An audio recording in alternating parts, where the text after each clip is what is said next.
마음 톡톡 충전소.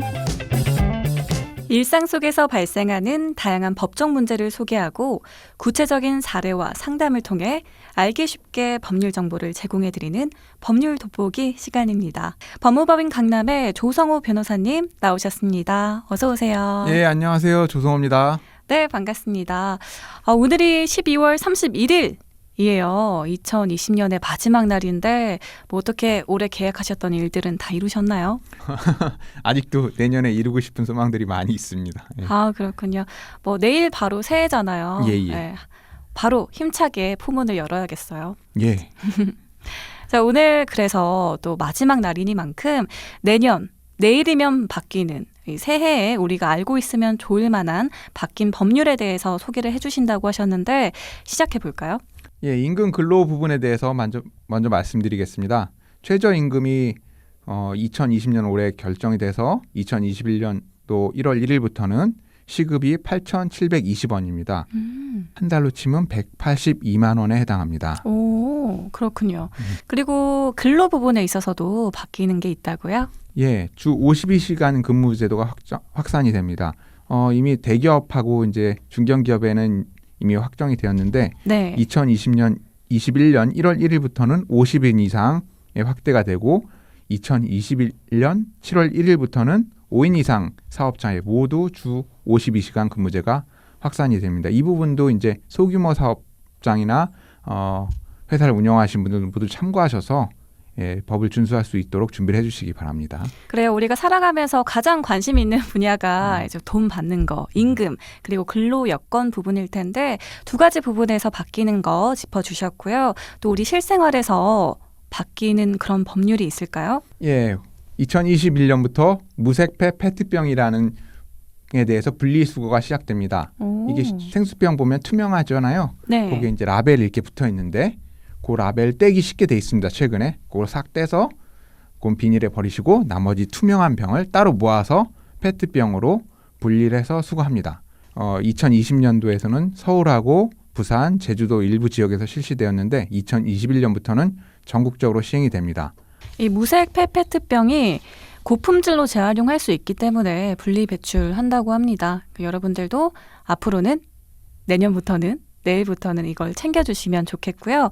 다음으로는 또 공인인증서가 폐지된다고요. 예, 공인인증서 폐지는 12월부터 이제 시행이 되고 있죠.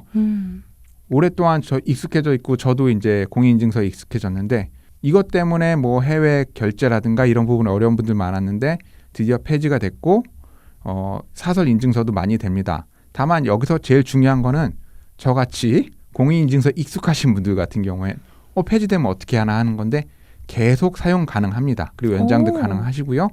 그러니까 지금까지 하던 게 편리하셨던 분들은 계속 그렇게 쓰시면 됩니다. 그럼 언제까지 공인인증서를 쓰다가 그 이후엔 못 쓰는 게 아니라 아직까지는 종료 일자가 정해진 것 없이 쭉 쓸 수 있다는 거네요? 그렇죠. 쉽게 얘기하면 원래는 단독으로 공인인증서가 있었는데 이제 여러 회사의 인증서를 쓸 수 있다는 겁니다. 장점은 다양한 기술이 접목이 되어 이제 지문이라든가 뭐 여러 가지 기능이 해가지고 브라우저에서 저장하는 방식들, 클라우드에 저장하는 방식 등을 통해서 예전엔 USB 혹은 하드에 저장하는 형태로만 가능했는데 그 다양한 형태로 하기 때문에 좀 더 편리해졌습니다. 또 바뀌는 법률이 있나요? 예, 그리고 최근에 부동산 가격 많이 올라가서 임대차 계약 관련된 게 많이 나옵니다. 전세 사시는 분들 많이 힘들고 계속 혼란이 되는데 제일 중요한 게 법률적으로 볼 때 그겁니다. 임대차 기한이 만료가 됐어요? 그럼 언제까지 통보를 해야 될까? 오늘 갑자기 집주인이 나가라 하면 나가야 되는 건가? 혹은 집주인 입장에서는 임대인이 갑자기 3살 든 사람이 저 내일 나가요 하면 돌려줘야 되는 건가? 이런 부분이 되게 애매했는데 통보 기한이 딱 명시적으로 딱 2개월 전까지 통보가 없으면 계약 기간이 묵시적으로 연장된다고 합니다. 법으로 명확해졌어요. 네, 이렇게 임대인, 임차인 동일하게 계약 만료 2개월 전까지 알려드려야 되고요. 이 법, 주택임대차보호법이 개정돼서 12월 10일부터 시행되고 있습니다. 참고해 주시기 바랍니다. 또 이어서 어떤 법률이 있을까요? 예, 그리고 이상으로 지금까지 우리가 생활하시면서 이제 필요한 법률에 대해서 좀 알아봤고요. 이제 사회적으로 이제 문제가 되고 있는 것들을 좀 설명드리도록 하겠습니다.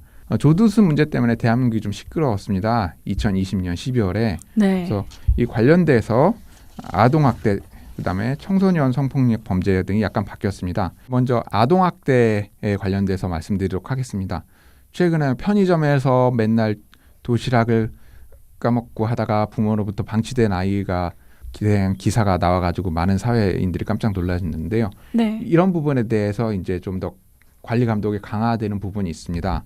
지금까지는 아동학대 신고가 있을 경우에 담당 공무원이 아동학대 현장을 찾아갔을 때 부모나 보호자가 출입을 거부했을 때 담당 공무원이 거길 출입할 수 있는 방법이 없었습니다.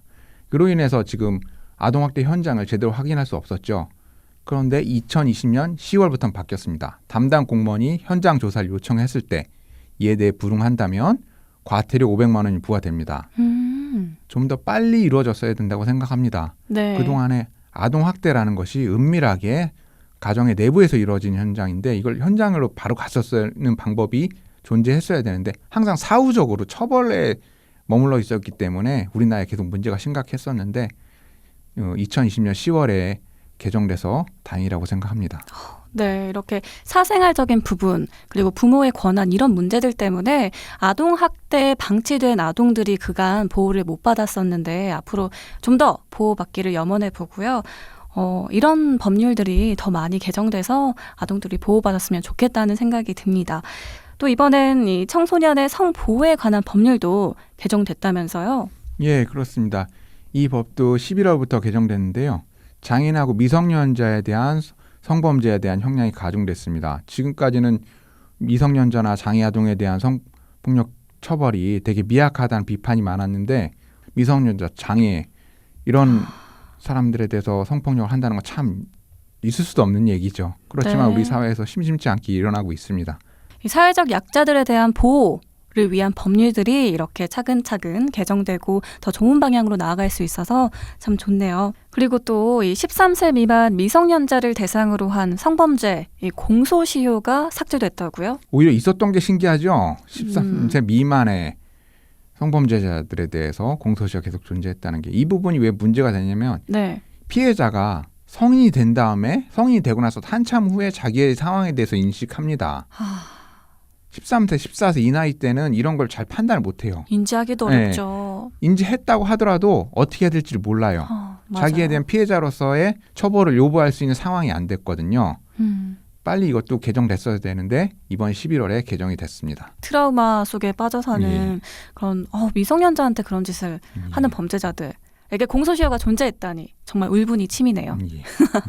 이제라도 삭제가 됐다고 하니 이게 지난 11월 20일부터 시행되고 있다고 하니 좀 더 사회적 약자들이 좀 더 안전하게 살 수 있는 그런 환경이 조성돼 가고 있는 것 같습니다. 또 이번에는 사회단체 종사하고 계신 분들 귀 기울이셔야 하는 소식이 있다고요? 예, 그렇습니다. 시민단체에서 많이 하시죠. 사단법인, 재단법인, 시민단체에서 지정기부금 단체라고 합니다. 저희가 이제 기부금을 납부하면 요새는 국세청 홈택스에서 한꺼번에 이제 쫙 기부금 영수증이 나오잖아요. 이것을 지금까지는 주무부서에서 관장을 했습니다. 뭐 행자부 소속의 시민단체나 지정기부금 단체면 행자부에서 관리를 하고 그다음에 뭐 외교부 산하였으면 외교부에서 관리를 했습니다. 그렇지만 이게 일괄적으로 바뀌었어요. 다 관할 세무서에서 합니다. 관할 세무서 하면서 규정들이 바뀌었어요. 그 홈페이지나 신고하는 방식, 기부금 제출하는 방식들이 바뀌었기 때문에 이 부분에 대한 홍보가 조금 미흡해서 제가 이 자리에 특별히 얘기를 했습니다. 저도 사단법인 운영하고 있는데 이 부분에 대해서 운영하시는 분들이 나중에 당황하지 마시라고 미리 말씀드립니다. 예. 네, 이 주무부서에서 관할 세무서로 지정 기부금 단체 관리자가 변경됐다는 법률 개정 소식까지 전해주셨습니다. 자, 오늘이 우리 마음톡톡 충전소의 마지막 회기도 하고요. 마지막 날, 올해 마지막 날 함께 하셨는데 기분이 어떠신가요? 예, 어서 빨리 코로나 극복돼서 새해에는 밝고 희망찬 모습으로 함께 잘 살아갔으면 좋겠습니다. 네, 우리 마음톡톡 충전소 함께 하셨던 우리 시청자, 청취자 모든 분들도 해피 뉴 이어 맞으시길 바랄게요. 네, 지금까지 법률 돋보기 법무법인 강남의 조성호 변호사님과 함께 했습니다. 고맙습니다. 고맙습니다.